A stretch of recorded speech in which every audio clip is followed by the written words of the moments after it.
जय माता दी। आइए रसपान करते हैं। अहोई अष्टमी तिथि, शुभ मुहूर्त, चंद्रोदय और तारा दर्शन का समय, पूजा विधि और व्रत कथा। अहोई अष्टमी का व्रत सुबह से शाम तक बिना भोजन और पानी के किया जाता है और तारा दर्शन के बाद समाप्त किया जाता है। कठोर करवा चौथ व्रत के 4 दिन बाद माताएं अपने बच्चे की भलाई के लिए अहोई अष्टमी का व्रत रखती हैं।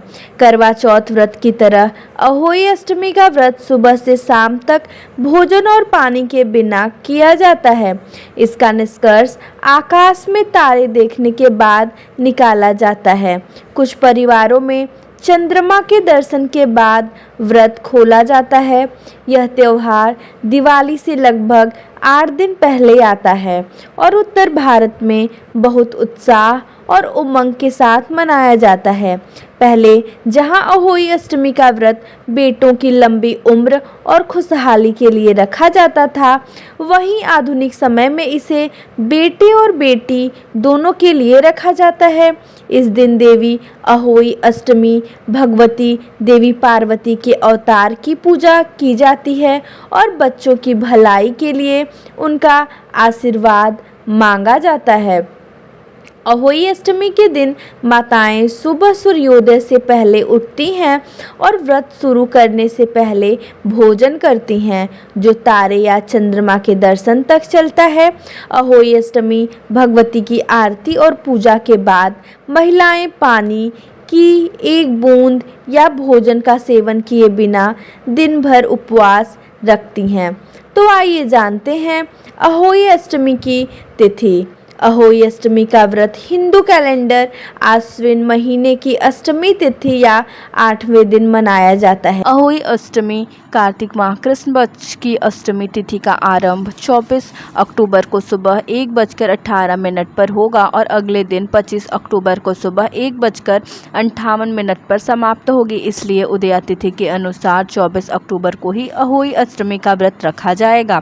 अहोई अष्टमी के दिन पूजा मुहूर्त अहोई अष्टमी के दिन शाम को 5:32 से लेकर 6:48 तक पूजा का शुभ मुहूर्त बन रहा है।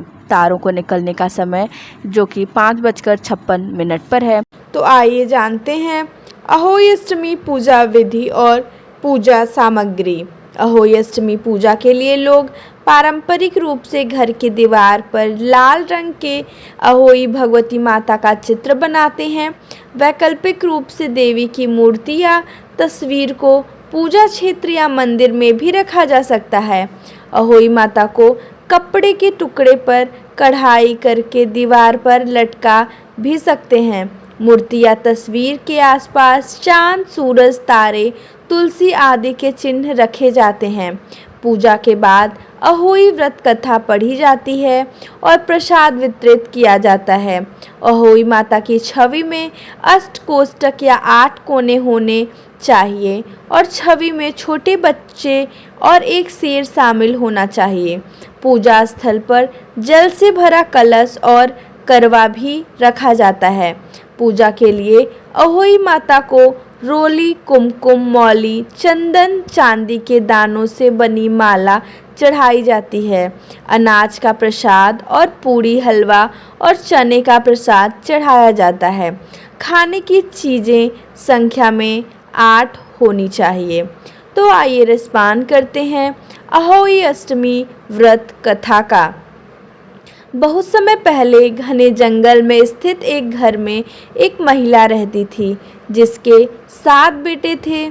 एक दिन दिवाली के त्योहार से कुछ दिन पहले उसने अपने घर की मरम्मत और नवीनीकरण के लिए कुछ मिट्टी लाने का फैसला किया। मिट्टी खोदते समय गलती से वह एक शेर के बच्चे से टकरा गई और वह मर गया। दोषी और पश्चाताप महसूस करते हुए महिला ने शावक की मौत के लिए जिम्मेदार महसूस किया और घर लौट आई। घटना कि 1 साल के भीतर उसके 7 बेटे लापता हो गए और जब ग्रामीणों को संदेह हुआ कि उन्हें जंगल में जंगली जानवरों ने मार डाला है, तो महिला को अपने हाथों शेर के शावक की दुखद मौत याद आ गई। जब उसने अपनी एक पड़ोसी एक बूढ़ी महिला से इन सब बारे में चर्चा की तो उसने उसे शेर के बच्चे का चेहरा बनाकर अहोई भगवती की पूजा करने और बिना भोजन और पानी के व्रत करने का सुझाव दिया। कार्तिक कृष्ण अष्टमी के दिन महिला ने बताए अनुसार पूजा की और अपने कृत्य पर पश्चाताप किया। उसके समर्पण से प्रसन्न होकर देवी अहोई अष्टमी भगवती ने उसके पुत्रों को लंबी उम्र का वरदान दिया और इसके तुरंत बाद उसके पुत्र सुरक्षित घर लौट आए। इस दिन से माताएं अपने बच्चों की सुरक्षा और खुशहाली के लिए अहोई अष्टमी का व्रत रखती हैं। जय माता दी।